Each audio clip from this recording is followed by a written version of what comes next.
Travis Coleman wiped down the greasy counters one last time, his shoulders burning from the double shift. The clock on the wall read 1:47 a.m. Almost done. Just had to take out the trash and he could finally go home to his cramped studio apartment. He grabbed the last bag of garbage, heavy with leftover food in cardboard boxes, and pushed through the back door into the alley. The November air hit him like a slap, cold and sharp. Detroit winters didn't mess around. Travis hauled the bag toward the dumpster, already thinking about the ramen he'd heat up when he got home. Payday wasn't for 3 more days, and his bank account was sitting at a solid $23. That's when he heard it. A sound so faint he almost missed it over the hum of the highway a block away. Something between a whimper and a wheeze, desperate and weak. Travis froze. His first thought was a cat or maybe an injured raccoon. God knows he didn't need a rabies shot on top of everything else. He should just toss the trash and leave. He had enough problems without adding whatever was making that sound to the list. But the noise came again, weaker this time. More desperate. Damn it, Travis muttered, setting down the trash bag. His mama had raised him better than to walk away from something suffering, even if common sense screamed at him to mind his own business. He followed the sound to a pile of collapsed cardboard boxes near the dumpster. Using his phone's flashlight, he carefully moved them aside. What he saw made absolutely no sense. It looked like a lizard at first glance, maybe the size of a skinny cat. But no lizard had scales that shimmered like oil on water, shifting between gray and hints of deep purple even in the dim light. And definitely no lizard had tiny wings, crumpled and torn, folded against its bony sides. The creature's ribs showed clearly through its scales. Its eyes were barely open, clouded with pain and exhaustion. But when that thin beam of light hit its face, those eyes focused on Travis with an intelligence that made his skin prickle. This wasn't just an animal. This was something aware, something conscious, and it was dying. What in the world are you? Travis whispered. The creature's mouth opened slightly, but no sound came out. It didn't have the strength left. Travis knew he was probably making a huge mistake. This thing could be dangerous. It could be diseased. It could be some kind of illegal exotic pet that would land him in serious trouble. But looking at those intelligent, desperate eyes, he couldn't just leave it in the trash to die alone in the cold. He carefully scooped it up in his arms. The creature was surprisingly light, like it was mostly hollow bones and papery scales. It didn't struggle or try to bite. It just lay there in his hands, trembling. Back inside the McDonald's, Travis locked the door and carried the creature to the kitchen area. He set it gently on a clean towel under the heat lamps they used to keep fries warm. The creature's trembling slowly eased as the warmth soaked into its body. "Okay, buddy, let's see if we can get some food in you," Travis said softly. He grabbed a few chicken nuggets from the warmer, broke them into small pieces, and offered one to the creature. At first, nothing happened. Then, moving with painful slowness, the creature's head lifted. Its tongue, surprisingly pink and delicate, touched the nugget. A moment later, it had swallowed the piece whole. Travis kept offering more. The creature ate with increasing urgency, like it hadn't seen food in weeks. After 6 nuggets, it paused, sides heaving. Travis got a small container of water and set it nearby. The creature drank carefully, its movements becoming steadier. Over the next 2 hours, as Travis finished his closing duties, he kept checking on his unexpected guest. Each time he looked, the creature seemed a bit stronger. The cloudiness in its eyes had cleared. The scales, which had been dull gray, now showed definite hints of gold and deep blue, like someone had started polishing a tarnished piece of jewelry. The weirdest part was how the creature watched him. It tracked his movements with clear focus, like it was studying him. When Travis spoke to it while mopping, explaining how he'd have to figure out what to do tomorrow because he couldn't exactly take it home to his apartment, the creature tilted its head like it was listening. Actually listening and understanding, not just reacting to sounds. Around 4 in the morning, Travis fashioned a makeshift bed in his locker using his spare work shirt. He set out a container of water and half a dozen nuggets. "I'll be back tonight, okay? Just hang in there, buddy. We'll figure this out." The creature made a soft chirping sound, the first noise it had made. Then it curled up on the shirt and closed its eyes. Travis locked up and walked to his beat-up Honda, mind racing. He'd have to research what this thing could be. Maybe call a vet, though he couldn't afford a vet visit. Maybe post a picture online and hope someone recognized it. But something in his gut told him this wasn't any normal animal, and going public might be the worst thing he could do. He drove home through empty streets, completely unaware that in orbit high above Earth, alarms were screaming in an alien monitoring station that humans didn't know existed. A signal they'd been desperately searching for across dozens of star systems had just appeared on their scanners. A royal life signature, one that should have been dead months ago, was now active and growing stronger. In a command center that would make NASA look like a kid's science project, Commander Lissa stared at the readout with disbelief. The prince lived. Against all probability, against all logic, Prince Kiros had survived on this primitive, isolated world. She immediately began plotting coordinates for Earth, her mind racing with questions. Who had found the prince? How had he survived? And most importantly, what would the Emperor do when he learned his son had been lost on the one planet in this entire sector that was strictly off-limits to contact? Back in Detroit, Travis collapsed onto his sagging mattress, too exhausted to even heat up his ramen. His last thought before sleep took him was of those intelligent golden eyes, watching him with something that looked almost like gratitude. He had no idea he just changed the fate of two worlds. 3,000 light-years away, in a palace that floated between dimensions, Emperor Draft stood at a window overlooking an empire that spanned half the galaxy. His reflection stared back at him, ancient scales dulled by grief, eyes that had witnessed the birth and death of stars now hollow with loss. His son had been missing for 97 days. 97 days of searching every corner of space, interrogating thousands of witnesses, offering rewards that could buy entire solar systems. And still, nothing. Just silence where his son's life force should have been singing across the cosmic void. Prince Kiros had been on his trial, the ancient coming-of-age ritual that every heir to the throne must complete. Navigate the forbidden zones, prove your worth, return transformed. It was tradition stretching back 10,000 years. No prince had ever failed to return. Until now. The Emperor's advisors whispered in dark corners. They said the prince was dead. They said the bloodline would end with Drath. Some, the bold and foolish ones, even suggested he name a new heir from the noble houses. As if his son could be replaced like a broken throne. Drath would have burned entire worlds to ash to find his boy. And he nearly had.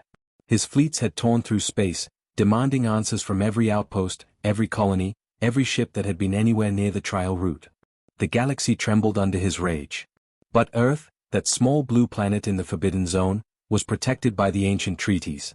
Primitive world, developing civilization, no contact allowed under penalty of galactic law. Even an emperor couldn't break those laws without consequences. Or so he thought, until the signal came. Commander Lissa materialized in Detroit 43 minutes after the monitoring station detected the prince's signature. She took a human form, something unremarkable, forgettable. Brown hair, average height, casual clothes from a thrift store she'd scanned. She moved through the city like a ghost, her internal scanners painting the world in layers of data invisible to human eyes.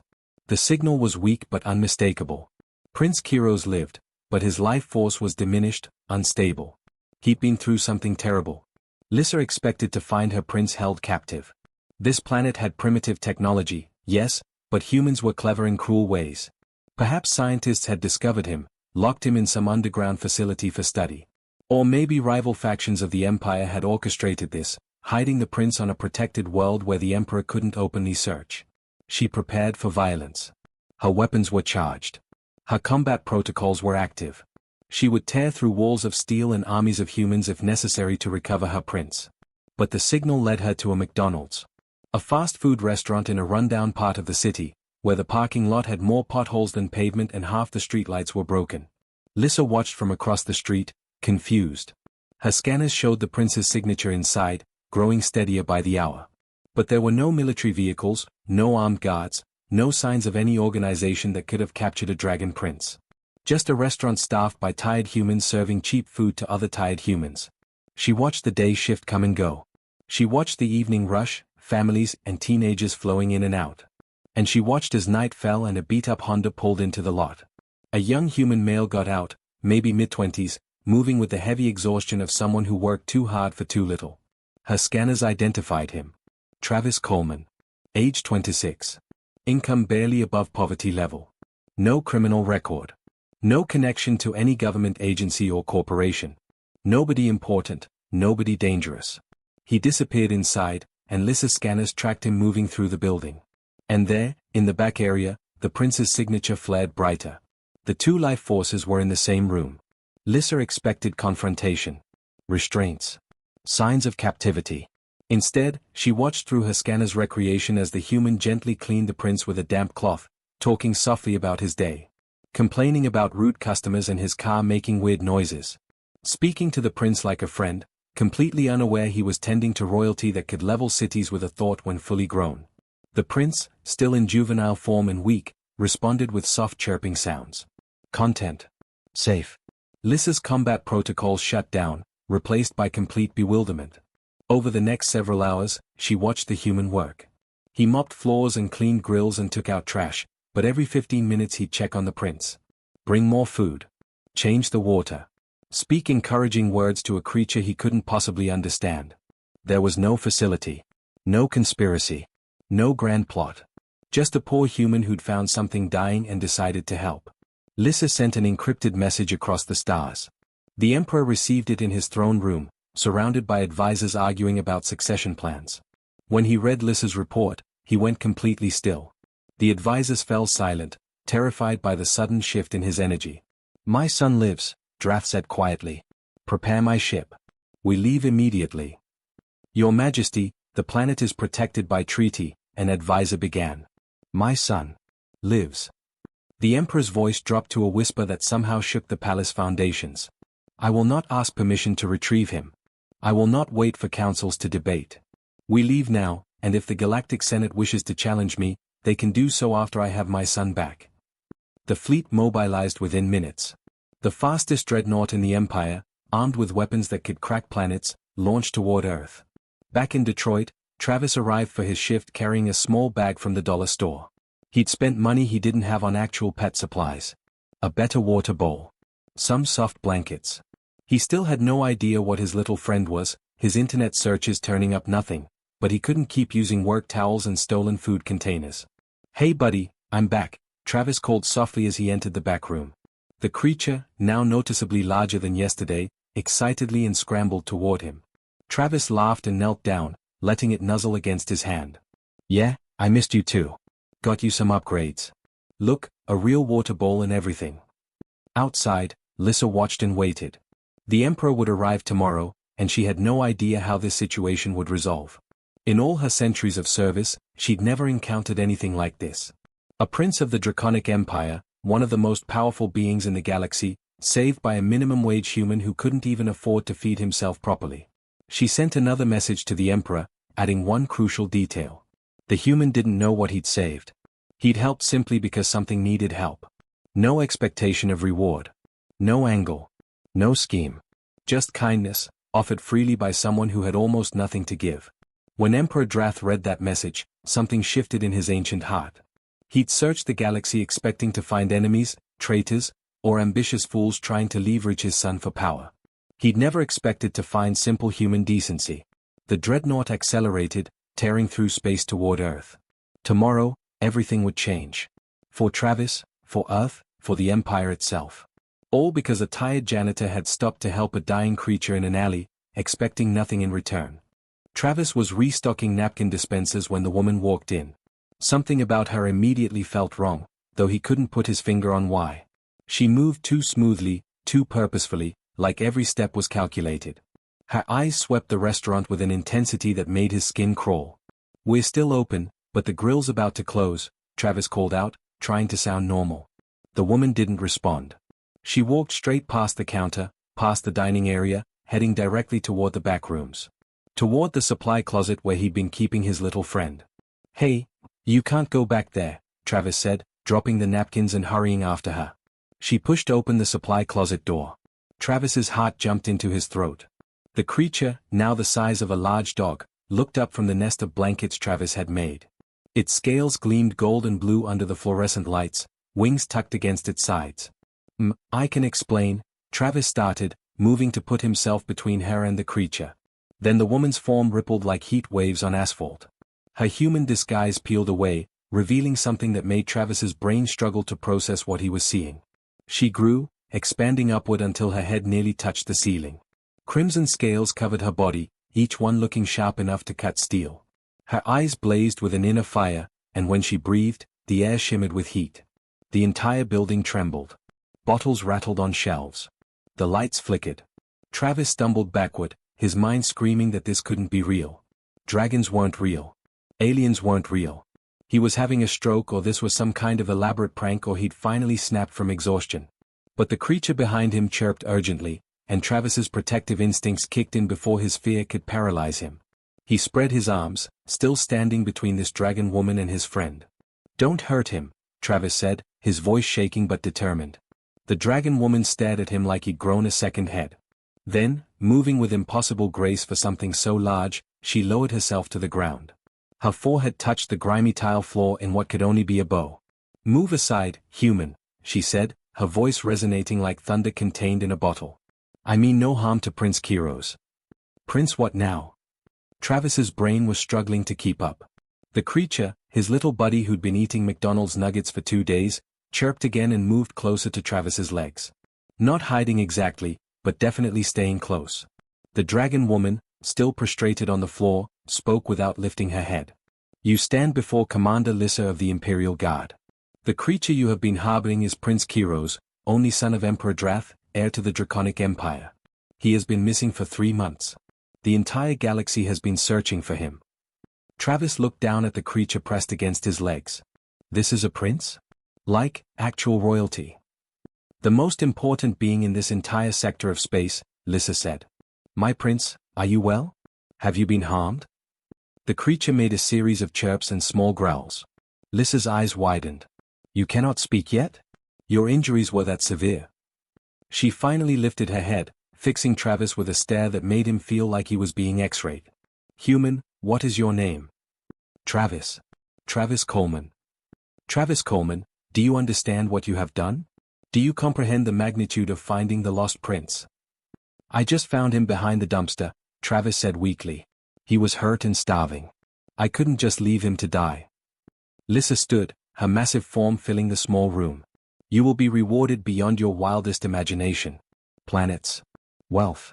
Power. Whatever you desire. But first, we must leave immediately. The Emperor arrives tomorrow, and there are protocols, ceremonies, proper procedures that must be followed." She reached toward Prince Kiros, but the prince moved behind Travis's legs, growling softly. "My prince, please. Your father has been searching desperately. The Empire needs you. We must." Prince Kiros growled louder, wrapping his tail around Travis's ankle. Lissa froze, confusion replacing her commanding certainty. "My prince, I do not understand. This human saved you, yes, but now it is time to return home. To your rightful place." The air suddenly felt thick, heavy with a pressure that made Travis's ears pop. Then, for the first time since he'd found the creature, a voice entered his mind. Not words exactly, more like feelings and images that his brain translated into language. "He was kind. When I was nothing. When I was dying and alone and broken. He gave everything when he had nothing. He asked for nothing in return." Travis gasped, grabbing his head. "What the, did you just, are you in my brain?" "I will not leave without him," the prince's voice continued, ignoring Travis's panic. "By the old laws, by the bond of life debt, he is mine and I am his. Where I go, he goes." Lissa looked between the prince and Travis, her expression cycling through disbelief, shock, and finally something like awe. "A life bond," she whispered. "My prince, do you know what you are declaring? This human is primitive, short-lived, powerless. He knows nothing of our ways, our politics, our empire. A life bond is sacred, eternal.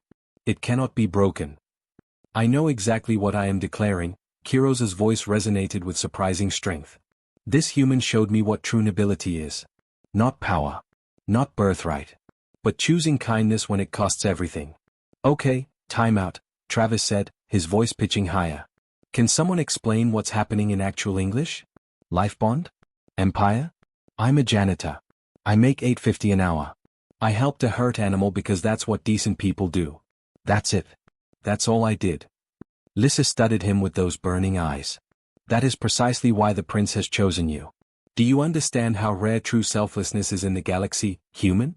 Most beings, when they encounter power or royalty, immediately calculate advantage. They scheme, they plot, they position themselves for maximum benefit." She gestured around the dingy supply closet, at Travis's worn shoes and faded uniform. "You had every reason to be selfish. You are clearly struggling, barely surviving by your world standards. Yet you shared your food with a dying creature. You risked your employment to hide him. You spent money you do not have to make him comfortable. You expected nothing. You wanted nothing. You simply did what was right. Travis felt his face heating up. That's just basic human decency. No, Lissa said softly. It is not. Not in my experience across 1,000 worlds. What you showed is rare and precious. The prince recognizes this. He has bonded with you, and by the old laws, you are now tied to the imperial household. I can't be tied to anything, Travis protested. I have student loans. My mom needs help with her medical bills. I can't just leave Earth and join some space empire. You will not have to choose, Kiros's voice was gentle in his mind. I will not force you.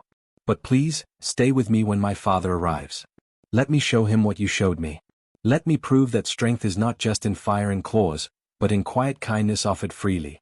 Travis looked down at the creature, at those intelligent golden eyes staring up at him with something that looked like hope mixed with desperation. This thing, this prince, had been alone and dying. And now he was asking Travis not to abandon him to a world of politics and power that terrified him more than death had. Travis sighed, running a hand through his hair. Your dad's really coming? Like, tomorrow? The Emperor arrives at dawn, Lissa confirmed. And I must warn you, Travis Coleman, he is not kind like you. He is ancient, powerful, and has been drowning in grief for months. One wrong word could mean your death. Great. Fantastic. Travis looked around the supply closet, at the mops and cleaning supplies and industrial soap. Well, I guess we better make this place presentable for an emperor. Can't have him thinking I keep his son in a dump. Kiros chirped happily, nuzzling against Travis's hand. Lissa shook her massive head in wonder. The galaxy is about to change, Travis Coleman. And you have no idea what you have set in motion. Travis just sighed and grabbed a mop. Story of my life. Travis didn't sleep that night. How could he? Commander Lissa had stayed in the McDonald's after closing, her massive form somehow making the dining area feel like a dollhouse. She'd spent hours trying to prepare him for what was coming, but every explanation just made things worse. The Emperor will test you, she'd said. He will look for deception, for weakness, for any sign you mean his son harm. I fed him chicken nuggets, Travis had replied flatly. That's literally all I did. That is what terrifies me, Lissa had said. The simplicity of it. The Emperor has spent months expecting complex plots, grand conspiracies. The truth may be harder for him to accept than any lie. Now, as dawn broke over Detroit, Travis stood outside the McDonald's with Kiros pressed against his leg. The prince had grown again overnight, now the size of a small horse. His scales gleamed brilliant gold in the early light, and his wings, though still healing, had unfurled slightly. The sky began to darken. At first, Travis thought it was a storm rolling in. Then he realized the darkness was moving wrong, descending rather than drifting. The temperature dropped. Car alarms started wailing up and down the street. Every dog in a 5-mile radius began howling. A ship materialized above them, and Travis's brain struggled to comprehend its size. It blocked out the sun, casting the entire neighborhood in shadow. The vessel was obsidian black, covered in scales like a living thing, with energy crackling along its surface like contained lightning. People were stumbling out of houses, pointing at the sky, grabbing their phones. In minutes, this would be all over the news. The world was about to learn they weren't alone in the universe, and it was happening in a McDonald's parking lot in Detroit. A column of light stabbed down from the ship, so bright Travis had to shield his eyes. When the light faded, a figure stood before them. Emperor Drath was 20 feet tall, his scales the color of a midnight sky embedded with stars. His eyes were galaxies unto themselves, swirling with colors that had no names in human languages. Power radiated from him like heat from a furnace, and Travis felt his knees trying to buckle just from being in his presence. This was a being who had lived for millennia. Who had conquered star systems. Who could probably destroy Earth with a thought. And Travis had been feeding his son fast food for 3 days. Oh, I'm so dead, Travis whispered.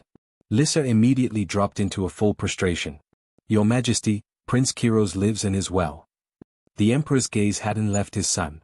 Kiros chirped and took a tentative step forward, then looked back at Travis as if asking permission. Travis nodded, not trusting his voice. The prince rushed to his father, and the Emperor, this massive terrifying being, dropped to his knees.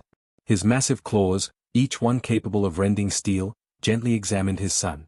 Checking for injuries, for signs of mistreatment, for anything wrong. My son, the Emperor's voice was like continental plates shifting. I thought you lost. I thought you gone from this universe. Kiros made soft chirping sounds, pressing his head against his father's chest. For a moment, they stayed like that, and Travis saw something he never expected. A father reunited with his child. The cosmic power, the star-spanning empire, all of it stripped away to reveal simple, raw relief. Then those galaxy eyes fixed on Travis. You are the human. It wasn't a question. Travis tried to speak, but his voice wouldn't work. He managed a nod. The Emperor rose, his full height making Travis feel like an ant before a mountain. My commander tells me you saved my son. That you found him dying and gave him aid. Yes, sir. Your Majesty. Your, Imperial Highness. Travis had no idea how to address an alien emperor. She tells me you asked for nothing. Expected nothing. Simply helped a creature in need. He was hurt, Travis said, finding his voice. I couldn't just leave him. Could you not? The Emperor's eyes narrowed. You are poor by your world standards. You struggled to survive. You had every reason to ignore him, to walk past, to preserve your limited resources for yourself. Travis felt Kiros press against his leg again, offering silent support. Maybe I did have reasons, Travis admitted. But they didn't seem to matter when I saw him dying. He was just a scared, hurt creature who needed help. What kind of person would I be if I walked away from that? The Emperor was silent for a long moment, studying Travis like he was a puzzle that didn't make sense. I can offer you wealth beyond measure, the Emperor finally said. Planets. Technology. Power. Name any reward, and it is yours. Travis thought about his student loans, the number that haunted his nightmares. He thought about his mom's medical bills, watching her ration her medications because insurance wouldn't cover enough. He thought about his apartment with the broken heater and the car that needed new brakes. I need about $40,000, Travis said. That would pay off my mom's hospital debt. And maybe another $2,000 to fix my car? The brake lines are pretty sketchy. The silence that followed was absolute. Even the wind seemed to stop. The Emperor stared at him. Lissa made a choking sound. Somewhere in the distance, a police siren wailed, getting closer. You jest with me, the Emperor said, his voice dropping to something dangerous. No, sir. I mean, I'm sure you're offering more, and that's really generous, but that's what I actually need. That would change my life. That would change my mom's life. I offer you worlds, and you ask for the price of a single dwelling. I don't need a world, Travis said, confused. I just need my mom to be okay and my car to not kill me. That's it. That's what would make me happy. The Emperor looked at his son. Kiros chirped and projected feelings into both their minds. Images of Travis sharing his own meager dinner. Working double shifts and still stopping to check on him. Spending money he didn't have on blankets and food. He gave everything when he had nothing, Kiros's voice resonated. He is noble in a way our empire has forgotten. The Emperor was silent for so long that Travis started to worry he'd somehow offended him. Then, the massive being did something that made Lissa gasp in shock. He bowed. Not a full prostration, but a clear bow of respect, one ruler acknowledging another's worth. Travis Coleman, the Emperor said. You have saved my son's life and asked for almost nothing in return. You have shown him kindness that expects no reward. By the ancient laws of my people, I declare you bonded guardian to Prince Kiros. You are now part of the imperial household. Wait, what now? Additionally, the Emperor continued, your world will be offered membership in the galactic community under my empire's protection. We will provide technology, knowledge, resources. But these gifts come with a price, human. Travis's heart sank. Here it comes, he thought. The catch. You must continue to be who you are, the Emperor said. You must teach my son, and through him, remind my empire what we have forgotten. That true strength is not in conquest or power, but in choosing kindness when it costs us everything. Travis looked at Kiros, who was staring up at him with those hopeful golden eyes. So I don't have to leave Earth or my mom or anything. You will be educated, elevated, given resources to help not only yourself but others like you, the Emperor said. You will stand beside my son. And you will show us what humanity can teach an empire older than your species. Police cars were pulling into the parking lot now, officers emerging with drawn weapons. News helicopters circled overhead. The world was watching. Travis looked at the Emperor, at Lissa, at Prince Kiros who had wrapped his tail around Travis's leg like he'd done that first night. Can I still work here? Travis asked. I don't want to leave Jerry short-staffed. The Emperor laughed, a sound like thunder rolling across mountains. Yes, Travis Coleman. You may still work at your McDonald's. Though I suspect your manager will be somewhat distracted by the Imperial Dreadnought in his parking lot. 6 months had passed since that morning when the sky opened up over Detroit, and Travis still wasn't used to his new life. Some days he woke up in his quarters on the Imperial Station orbiting Earth and thought he was dreaming. Then Kiros would barrel through his door, now the size of a bus and still growing, demanding breakfast and complaining about his tutors in that telepathic voice Travis had learned to understand. The world had changed in ways nobody could have predicted. After the initial panic, after the emergency UN sessions and the conspiracy theories and the religious movements declaring the end times, humanity had started to adapt. They always did. That's what humans were good at. Earth hadn't joined the Galactic Empire in any official capacity yet. There was too much debate, too many political complications. But the Emperor had kept his word. Technology flowed to Earth through carefully monitored channels. Medical advances that cured diseases humanity had been fighting for centuries. Clean energy systems that could power cities without burning fossil fuels. Educational programs that connected human students with alien scholars across the galaxy. And Travis found himself right in the middle of all of it, whether he wanted to be or not. He stood now on a balcony overlooking Detroit, watching ships glide between skyscrapers that humans and aliens had built together. The city had transformed. Buildings that once stood abandoned now housed interspecies cultural centers. The old automotive factories had been converted into fusion reactor production facilities, giving jobs back to communities that had been struggling for decades. His mom was down there somewhere, in a nice house he'd bought her in a safe neighborhood. No more medical debt. No more rationing medications. She'd cried for an hour when he'd told her she could retire, that she'd never have to worry about money again. Travis had used his newfound resources carefully. He'd created a foundation that helped people like him, workers drowning in debt and poverty, giving them paths to education and better opportunities. He'd funded community centers and food banks. He'd made sure that Earth's entry into the galactic community didn't just benefit the already wealthy and powerful. You look tired, a voice said behind him. Travis turned to find Kiros landing on the balcony with a heavy thud that shook the structure. The prince was magnificent now, his scales shimmering gold and silver, his wings powerful enough to carry him across continents in minutes. But his eyes still held that same gentle intelligence from the night Travis had found him. Just thinking, Travis said. It's been a wild 6 months. Regrets? Kiros asked, settling down beside him. Sometimes, Travis admitted. I miss the simplicity. Wake up, go to work, come home. Now I'm advising on interplanetary policy and trying to explain human culture to aliens who've been traveling space since before we invented the wheel. You could walk away, Kiros said quietly. I would not stop you. The life bond does not make you a prisoner. Travis looked at his friend, because that's what Kiros had become despite the vast differences between them. You know I won't. Who else is going to make sure you don't start an intergalactic incident by eating someone's pet? Kiros huffed out a small flame. That was one time, and how was I supposed to know that creatures that small could be companions? They sat in comfortable silence, watching the sunset paint the sky in colors that looked almost alien now, with ships catching the light as they passed overhead. The nobles are still complaining about me, Travis said. I heard some of them petitioning your father to reconsider having a human in the imperial household. Let them complain, Kiros growled. You have done more to reshape the empire's thinking in 6 months than they have in centuries. Father listens to you. The common citizens adore you. You represent something they had forgotten existed. What's that? Hope that the powerful might actually care about the powerless. Travis snorted. I'm not powerful.